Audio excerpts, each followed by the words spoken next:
সকলকে good morning. আমি তাপসী আজকে একটি ট্রাভেলিং ব্লগ নিয়ে আপনাদের কাছে চলে এসেছি। এটি একটি হিলি এরিয়া। আনন্দ দ্বিগুণ করে নিতে আমরা ও আমাদের সঙ্গীরা চলে এসেছি মাথেরানে। এখানে আমি, আমার মেয়ে, আমার ছেলে বাবান, বাবানের বাবা ও কাকু চন্দন, অঙ্কিতার মা, আর সঙ্গে আছে আমাদের সকলের প্রিয় নাড়ু গোপাল। আমরা সবাই মিলে এখন বসে আছি। পরের গাড়িতে রয়েছে অঙ্কিতার বাবা শ্রীর মা, বাবা রামবাবু, রুশাং আর রুশাঙ্কের বাবা। এখানে এন্ট্রি ফিস দিয়ে টিকিট কাটা আমাদের শেষ হলো।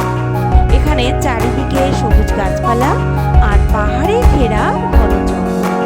এবার আমাদের বিভিন্ন পয়েন্ট ভিউ দেখার জন্য ওপরে পাহাড়ের ওপরে উঠতে হবে।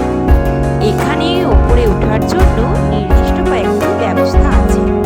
তার মধ্যে 1 নম্বর হচ্ছে ঘোড়ার পিঠে চড়ে, 2 নম্বর মানুষের টানা রিকশো, 3 নম্বর সবচেয়ে মজাদার টয় ট্রেন, আর 4 নম্বর সীমিত অটো। সর্বশেষ কি বলুন তো? হ্যাঁ, ঠিকই ধরেছেন, পায়ে হেঁটে। এখান থেকে উপর পর্যন্ত দূরত্ব প্রায় 2.5 থেকে 3 কিলোমিটার হবে। তার মধ্যে আমরা হেঁটে যাবো ব্যবস্থাটাই পছন্দ করে নিয়েছিলাম। সময় এখন হয়ে গেছে প্রায় দুপুর 1টা। ডিসেম্বরের অল্প রোদ বেশ ভালো লাগছে। অঙ্কিতার মা পেয়ারা দিল। প্রথমে নাড়ু গোপালকে দেওয়া হলো, পরে আমরা সবাই 1 পিস করে নিলাম। এখানে প্রতি পিস পেয়ারার দাম 50 টাকা। স্বাদে ছিল অতুলনীয়। জানেন এটা অতুলনীয় হওয়ার কারণ কি? একদিকে তো গাছের পাকা ফল, আর দ্বিতীয় দিকে নাড়ু গোপালকে প্রথমে দেওয়া, তারপর সেটা প্রসাদ হিসাবে নিলাম, তো সে যেন মনে হচ্ছে একেবারে অমৃতের ন্যায়। কিছু পর্যটক যাচ্ছে মানুষের দ্বারা টানা রিকশোতে, আর কিছু ঘোড়ার পিঠে চেপে। কিছু মানুষ যাচ্ছে অটোতে। আর পাহাড়ি অঞ্চলের মজা নিতে আরেকটা সুন্দর ব্যবস্থা, সেটা কি বলুন তো? কিছুক্ষণ আগেই বলেছি, সেটা হচ্ছে টয় ট্রেন।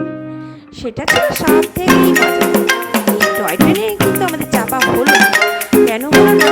কারণ এই টয় ট্রেন প্রত্যেক দিনে নির্দিষ্ট সময়ে 2 বার উপরে যায় আর 2 বার নিচে নেমে আসে।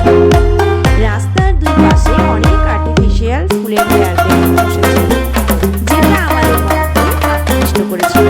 দামটা একটু বেশি, তাই এখন আর নিলাম না। যাক, উপরে উঠে কেমন আছে, তারপর না হয় নেওয়া যাবে। আরো উপরে পেলাম ফলের ঝুড়ি নিয়ে বসে আছে। ফলের মধ্যে কি আছে জানেন? তার মধ্যে আছে পেয়ারা, কামরাঙা, কুল, শসা, টুপির স্টলও আছে, আবার চশমার স্টলও আছে।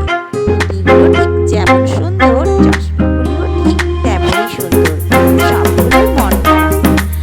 প্রিয়াঙ্কা একটা চশমা কিনেছিল, দেখে আমাকে দিয়েছিল। এই যে দেখুন, একদিকে বাবা আর মেয়ে দুজনেই হাত ধরে চলেছে। ওর বাবার সাথে করিডোর রয়েছে, বাকিরা আমরা অনুসরণ করে করে চলেছি। দেখুন, রাস্তার দুপাশে সবুজ গাছের মনোমুগ্ধকর পরিবেশ।